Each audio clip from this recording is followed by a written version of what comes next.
ನಮಸ್ಕಾರ ಸ್ನೇಹಿತರೆ. ನಮ್ಮ ಭಾರತ ದೇಶದಲ್ಲಿ ಕೋಟ್ಯಾಂತರ ಜನರು ಗುರಿಯನ್ನು ಇಟ್ಕೋತಾರೆ, ಆದರೆ ಯಶಸ್ಸು ಆಗೋದು ಕೆಲವರು ಮಾತ್ರ. ಏಕೆ ಗೊತ್ತಾ? ಏಕೆ ಎಂದರೆ ಯಶಸ್ವಿ ಜನರು ಒಂದೇ ದಿನದಲ್ಲಿ ಎಲ್ಲವನ್ನು ಕೂಡ ಬದಲಾಯಿಸೋದಿಲ್ಲ. ಅವರು ಪ್ರತಿದಿನ 1% ಬದಲಾಗುತ್ತಾರೆ. ಈ 1% ರೂಲ್ನ ಬದಲಾವಣೆ ಮಾತ್ರ ನಿಮ್ಮ ಜೀವನ ಕ್ಯಾಲ್ಕುಲೇಟ್ ಮಾಡಿದರೆ 306 ದಿನಗಳ ನಂತರ ನೀವು 37 ಟೈಮ್ಸ್ ಬೆಟರ್ ಆಗ್ತೀರಿ. ಹೌದು ಸ್ನೇಹಿತರೆ, ದಿನದಿಂದ ದಿನಕ್ಕೆ 1% ಉತ್ತಮವಾದರೆ ನಿಮಗೆ ಮ್ಯಾಸಿವ್ ರಿಸಲ್ಟ್ ಕೊಡುತ್ತೆ. ಇಂದು ನಾನು ನಿಮಗೆ ನಿಮ್ಮ ಜೀವನ ಬದಲಿಸುವ ಒಂದು ರೂಲ್ ಅನ್ನು ಹೇಳ್ತೇನೆ. ಅದುವೇ 1% ಸಕ್ಸಸ್ ರೂಲ್. ವರ್ಲ್ಡ್ ವಾರ್ ನಂತರ ಜಪಾನ್ ಮುರಿದೋಗಿರುವಂತಹ ದೇಶವಾಗಿತ್ತು. ಅವ್ರ ಹತ್ರ ಯಾವುದೇ ತರಹದ ಕಂಪನಿ ಇರಲಿಲ್ಲ, ಅವ್ರ ಹತ್ರ ಸೌಕರ್ಯಗಳು ಇರಲಿಲ್ಲ, ಅವ್ರ ಹತ್ರ ಹಣವೂ ಕೂಡ ಇರಲಿಲ್ಲ. ಆದರೆ ಅವರೊಂದು ಕಾನ್ಸೆಪ್ಟ್ ಅನ್ನ ಫಾಲೋ ಮಾಡಿದ್ರು, ಕೈಜನ್ ಕಾನ್ಸೆಪ್ಟ್. ಕೈಜನ್ ಅಂದ್ರೆ ಏನು ಗೊತ್ತಾ? ಪ್ರತಿದಿನ 1% ಉತ್ತಮವಾಗೋದು. ಏರೋಪ್ಲೇನ್ ಕ್ಲಾಶ್ ಆದ್ರೂ ಕೂಡ, ಅರ್ತ್ ಕ್ವಿಕ್ ಬಂದ್ರೂ ಕೂಡ, ಎಕನಾಮಿ ಡೌನ್ ಆದ್ರೂ ಕೂಡ ಜಪಾನಿ ಮನೋಭಾವನೆ ಹೇಗಿತ್ತು ಗೊತ್ತಾ? ನಿನ್ನೆಗಿಂತ ಇವತ್ತು 1% ಉತ್ತಮ ಆಗಬೇಕು ಅಂತ ಹೇಳಿ. ಅವರ ದೇಶ ದಿವಾಲಿ ಆಗುವಂತಹ ಸಂದರ್ಭದಲ್ಲಿ ಅವರು 1% ಕಾನ್ಸೆಪ್ಟ್ ನ ನೆನಪಿಟ್ಕೊಂಡು ಇವತ್ತು ಜಗತ್ತಿಗೆ ಗ್ಲೋಬಲ್ ಲೀಡರ್ ಆಗಿ ಹೊರಹೊಮ್ಮಿರುವಂತಹ ಜಪಾನ್ ದೇಶ. ಸೊ ಇದೇ ಆ 1% ರೂಲ್ ನ ಶಕ್ತಿ. 1% ಇಂಪ್ರೂವ್ಮೆಂಟ್ ಅಂತ ಸಿಂಪಲ್ ಆಗಿ ಹೇಳಿದ್ರೆ, ಇವತ್ತು 10 ಪುಷಪ್ ಮಾಡಿದ್ರೆ ನಾಳೆ 11 ಪುಷಪ್ ಮಾಡಿ. ಇವತ್ತು 20 ಪೇಜ್ ಓದಿದ್ರೆ ನಾಳೆ 21 ಪೇಜ್ ಅನ್ನು ಓದ್ರಿ. ಇವತ್ತು 30 ನಿಮಿಷ ಫೋಕಸ್ ಮಾಡಿದ್ರೆ ನಾಳೆ 31 ನಿಮಿಷ ಫೋಕಸ್ ಮಾಡಿ. ನೀವು ಇಂದು ಎಕ್ಸ್ಟ್ರಾರ್ಡಿನರಿ ಆಗ್ಬೇಕಾಗಿಲ್ಲ, ನೀವು ಇಂದು 1% ಉತ್ತಮ ಆದ್ರೆ ಸಾಕು. Because 1% improvement is equal to the 37 times stronger in a year. 1% daily decline is equal to the 0 identity in a 1 year. Success ಅಂದ್ರೆ ಮ್ಯಾಜಿಕಲ್ ಸ್ನೇಹಿತರೆ, ಸಕ್ಸಸ್ ಅಂದ್ರೆ ಮ್ಯಾಥಮೆಟಿಕ್ಸ್. ನನ್ನೊಬ್ಬ ಸಬ್ಸ್ಕ್ರೈಬರ್ ವಿಶಾಲ್ ಅನ್ನೋನು 10ನೇ ತರಗತಿಯಲ್ಲಿ ಒಂದು ಸಬ್ಜೆಕ್ಟ್ ಅಲ್ಲಿ ಫೇಲ್ ಆಗ್ತಾನೆ. ಕ್ಲಿಯರ್ ಮಾಡ್ಕೊಂಡು 12th ಅಲ್ಲಿ ಮತ್ತೆ ಎವರೇಜ್ ಆಗಿ ಸ್ಕೋರ್ ಅನ್ನ ಮಾಡ್ಕೋತಾನೆ. ತಂದೆ ತಾಯಿ ಎಲ್ಲರೂ ಕೂಡ ನಿರಾಶೆ ಆಗ್ತಾರೆ. ಸಂಬಂಧಿಕರು ಅವನನ್ನು ಟೀಕೆ ಮಾಡಲು ಶುರು ಮಾಡ್ತಾರೆ. ಆದ್ರೆ ಅವನು ರಾತ್ರೋರಾತ್ರಿ ಬದಲಾಯಿಸಲು ಪ್ರಯತ್ನ ಪಡಲಿಲ್ಲ. ಅವನು ಕೇವಲ 1% ರೂಲ್ನ ಫಾಲೋ ಮಾಡ್ತಾನೆ. ದಿನಕ್ಕೆ 5 ನಿಮಿಷ ಓದಲು ಶುರು ಮಾಡ್ತಾನೆ. 2ನೇ ವಾರಕ್ಕೆ 10 ನಿಮಿಷ ಆಗತ್ತೆ. 2ನೇ ತಿಂಗಳಿಗೆ 1 ಗಂಟೆ ಓದಲು ಪ್ರಾರಂಭ ಮಾಡ್ತಾನೆ. 1 ವರ್ಷಕ್ಕೆ ದಿನಕ್ಕೆ 3 ಗಂಟೆ ಓದಲು ಪ್ರಾರಂಭ ಮಾಡ್ತಾನೆ. ಇವತ್ತು ಅವನು ದೊಡ್ಡ IT ಕಂಪನಿಯಲ್ಲಿ ಕೆಲಸ ಮಾಡ್ತಾ ಇದ್ದಾನೆ. ಹಿಂದೆ ಅವನು ಬೋರ್ಡ್ ಪರೀಕ್ಷೆಯಲ್ಲಿ ಪಾಸ್ ಆಗಲು ಒದ್ದಾಡ್ತಾ ಇದ್ದ. ಆದ್ರೆ ಅವನು ಒಂದು ಮಾತು ಹೇಳ್ತಾನೆ, ನಾನು ಒಂದೇ ಜಿಗತದಲ್ಲಿ ನನ್ನ ಜೀವನವನ್ನು ಬದಲಾಯಿಸಲಿಲ್ಲ, ನಾನು ಪ್ರತಿದಿನ 1% ಬೆಳವಣಿಗೆಯನ್ನು ಮಾಡ್ತಾ ಹೋಗಿದ್ದಕ್ಕೆ ಇವತ್ತು ನನ್ನ ಜೀವನ ಬದಲಾಗಿದೆ ಅಂತೇಳಿ. ಸೊ ಇದೇ ಆ ನಿಯಮಕ್ಕೆ ಇರುವಂತಹ ಶಕ್ತಿ. ನಮ್ಮ ಮೆದುಳು ಒಂಥರ ಹ್ಯಾಬಿಟ್ ಮಷಿನ್ ಇದ್ದ ಹಾಗೆ.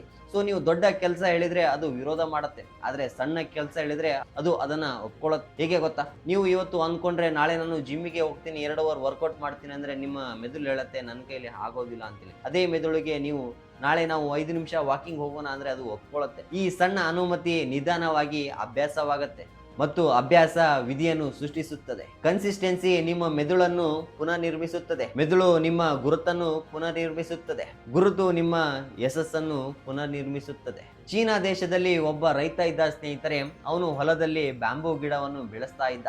ಸೊ 1 ವರ್ಷಕ್ಕೆ ಯಾವುದೇ ತರಹದ ಬೆಳವಣಿಗೆ ಕಾಣಿಸ್ತಾ ಇರಲಿಲ್ಲ. 2ನೇ ವರ್ಷವೂ ಕೂಡ ಹಾಗೆ ಇತ್ತು. 3ನೇ ವರ್ಷವೂ ಕೂಡ ಹಾಗೆ ಇತ್ತು. 4ನೇ ವರ್ಷಕ್ಕೆ ಯಾವುದೇ ತರಹದ ಬೆಳವಣಿಗೆ ಕಾಣಿಸೋದಿಲ್ಲ. ಆದ್ರೆ ಅದರ ಬೇರುಗಳು ಬಲವಾಗ್ತಾ ಹೋಗ್ತಿರತ್ತೆ, ಆದ್ರೆ ಯಾರಿಗೂ ಏನು ಕಾಣಿಸೋದೇ ಇಲ್ಲ. 5ನೇ ವರ್ಷಕ್ಕೆ ಕೇವಲ 6 ತಿಂಗಳಲ್ಲಿ 90 ಅಡಿ ಎತ್ತರಕ್ಕೆ ಇರುತ್ತೆ. ಅದೇ ತರ ನಿಮ್ಮ ಜೀವನದಲ್ಲೂ ಕೂಡ ಆಗ್ತಾ ಇರುತ್ತೆ. ನೀವು ನಿಮ್ಮ ಬೇರುಗಳನ್ನು ನಿರ್ಮಿಸುತ್ತಿದ್ದೀರಿ.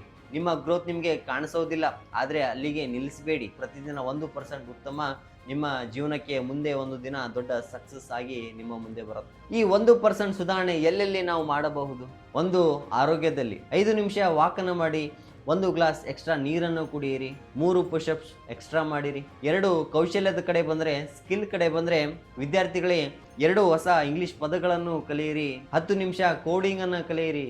1 ಪುಟ ಓದಲು ಶುರು ಮಾಡಿರಿ. 3 ಮನಸ್ಥಿತಿ. ಸೊ 5 ನಿಮಿಷ ಯೋಗವನ್ನು ಮಾಡಿರಿ. 2 ನಿಮಿಷ ಧ್ಯಾನ ಮಾಡಿರಿ.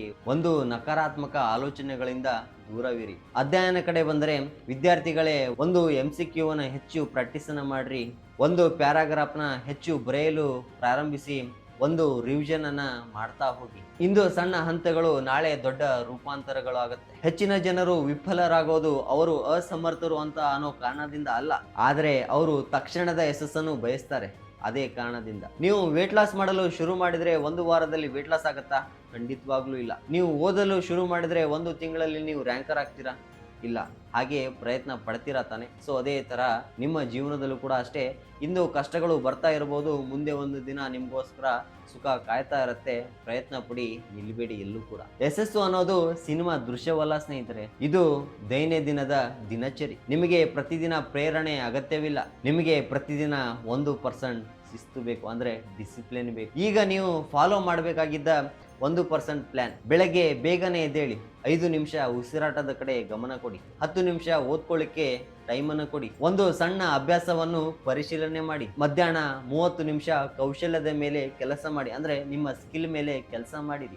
1% ಪ್ರಗತಿಯನ್ನ ಟ್ರ್ಯಾಕ್ ಮಾಡೋದನ್ನ ಕಲಿಯಿರಿ. ರಾತ್ರಿ ಒಂದು ಬುಕ್ಕಲ್ಲಿ ಬರೆಯಿರಿ, ನಾನು ಇಡೀ ದಿನದಲ್ಲಿ 1% ಸುಧಾರಣೆ ಏನು ಮಾಡಿದೆ ಅಂತ ಹೇಳಿ. 365 ದಿನ ಪುನರಾವರ್ತಿಸಿ, ನಿಮ್ಮ ಜೀವನ ನಿಮ್ಗೆ ಹೇಳತ್ತೆ ಧನ್ಯವಾದಗಳು ಅಂತ. ನಿಮ್ಮ ದೊಡ್ಡ ನಿರ್ಧಾರಗಳು ನಿಮ್ಮ ಜೀವನ ಬದಲಾಗೋದಿಲ್ಲ, ಆದರೆ ಸಣ್ಣ ನಿರ್ಧಾರ, ಸಣ್ಣ ಗೆಲುವು ನಿಮ್ಮ ಜೀವನಕ್ಕೆ ಖುಷಿ ಕೊಡುತ್ತೆ, ನಿಮ್ಮ ಜೀವನವು ಕೂಡ ಬದಲಾಗುತ್ತೆ. ನೀವು ಇಂದು ಹೀರೋ ಆಗ್ಬೇಕಾಗಿಲ್ಲ, ಆದ್ರೆ ನೀವು ಇಂದು 1% ಉತ್ತಮವಾದ್ರೆ ಸಾಕು. ಉನ್ನತ ಕ್ರೀಡಾಪಟುಗಳು ಈ ನಿಯಮವನ್ನು ಪಾಲಿಸುತ್ತಾರೆ, ಲಕ್ಷಾಂತರ ಯುವಕರು ಈ ನಿಯಮವನ್ನು ಬಳಸುತ್ತಾರೆ. ಈಗ ನಿಮ್ಮ ಸರದಿ. ದೊಡ್ಡ ಕನಸನ್ನು ಕಾಣಿರಿ, ಸಣ್ಣ ಹೆಜ್ಜೆಯನ್ನು ಇಡಿರಿ, ನಿಮ್ಮ ಜೀವನ ರೂಪಿಸಿಕೊಳ್ಳಿ. ಏಕೆಂದರೆ 1% ಯಶಸ್ಸಿನ ನಿಯಮ, ದಿನನಿತ್ಯ ಸಣ್ಣ ಬದಲಾವಣೆ, ಅಂತಿಮವಾಗಿ ಬೃಹತ್ ಯಶಸ್ಸು. ಸೊ ಇದೇ ತರ ಇನ್ಸ್ಪಿರೇಷನ್, ಮೋಟಿವೇಶನ್ ವಿಡಿಯೋಗಳಿಗಾಗಿ ನನ್ನ ಚಾನಲ್ ಅನ್ನ ಸಬ್ಸ್ಕ್ರೈಬ್ ಮಾಡೋದನ್ನ ಮರಿಬೇಡಿ. ನಿಮ್ಮ ಅನಿಸಿಕೆಯನ್ನ ನನ್ನ ಕಮೆಂಟ್ ಬಾಕ್ಸ್ ಅಲ್ಲಿ ತಿಳಿಸಿ ಅಂತೇಳಿ ಮತ್ತೆ ಮುಂದಿನ ವಿಡಿಯೋದಲ್ಲಿ ಸಿಗೋಣ. ಜೈ.